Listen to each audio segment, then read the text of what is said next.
पूर्णब्रह्मस्तोत्रम् पूर्णचन्द्रमुखं नीलेन्दुरूपम् उद्भाषितं देवदिव्यं स्वरूपं पूर्णं त्वं स्वर्णं त्वं वर्णं त्वं देवं पिता माता बन्धु त्वमेव सर्वम् जगन्नाथ स्वामी भक्तभाव प्रेमी नमाम्यहम् जगन्नाथ स्वामी भक्तभाव प्रेमी नमाम्यहम्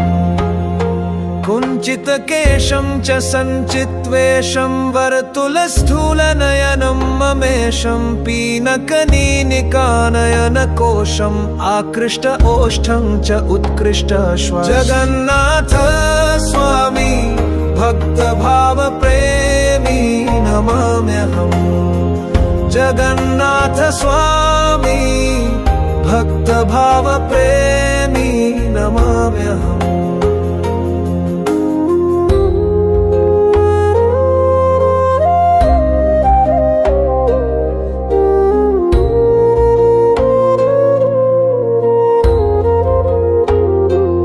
नीलाचले चञ्चलया सहितम् आदिदेव निश्चलानन्दे स्थितम् आनन्दकन्दं विश्वविन्दुचन्द्रं नन्दनन्दनं त्वम् इन्द्रस्य इन्द्रं जगन्नाथ स्वामी भक्तभाव प्रेमी नमाम्यहम् जगन्नाथ स्वामी भक्तभाव प्रेमी नमाम्यहम् सृष्टिस्थितिप्रलय सर्वमूलं सूक्ष्मातिसूक्ष्मं त्वं स्थूलातिस्थूलं कान्तिमयानन्तम् अन्तिमप्रान्तं प्रशान्तकुन्तलं ते मूर्तिमन्तम् जगन्नाथ स्वामी भक्तभाव प्रेमी नमाम्यहम् जगन्नाथ स्वामी भक्तभाव प्रेमी नमाम्यहम् यज्ञतपवेदज्ञानततीतं भावप्रेम छन्दे सदावशित्वं शुद्धात् शुद्धं त्वं च पूर्णात् पूर्णं कृष्णमेघतुल्यम् अमूल्यवर्णम् जगन्नाथ स्वामी भक्तभाव प्रेमी नमाम्यहम् जगन्नाथ स्वामी भक्तभाव प्रेमी नमाम्यहम्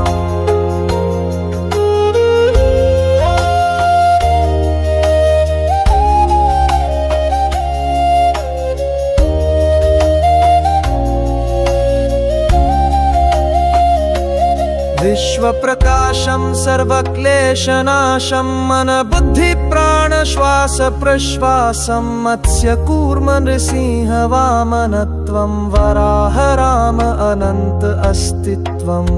जगन्नाथ स्वामी भक्तभाव प्रेमी नमाम्यहम्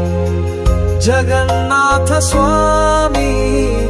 भक्तभाव प्रेमी नमाम्यहम् ध्रुवस्य विष्णु त्वं भक्तस्य प्राणं राधापतिदेव हे आर्तत्राणं सर्वज्ञानसारं लोक आधारं भावसञ्चारम् अभावसंहारं जगन्नाथ स्वामी भक्तभाव प्रेमी नमाम्यहम् जगन्नाथ स्वामी भक्तभाव प्रेमी नमाम्यहम् बलदेव सुभद्रा पार्श्वे स्थितं सुदर्शनसङ्गे नित्यशोभितं नमामि नमामि सर्वाङ्गदेवं हे पूर्णब्रह्म हरि मम सर्वम् जगन्नाथ स्वामी भक्तभाव प्रेमी नमाम्यहम् जगन्नाथ स्वामी भक्तभाव प्रेमी नमाम्यहम्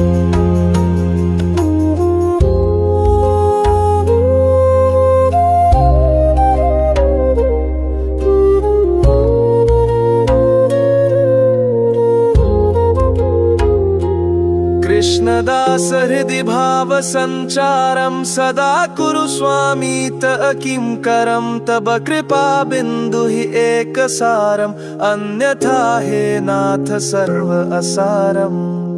जगन्नाथ स्वामी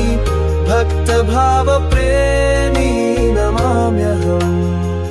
जगन्नाथ स्वामी भक्त भाव प्रेमी।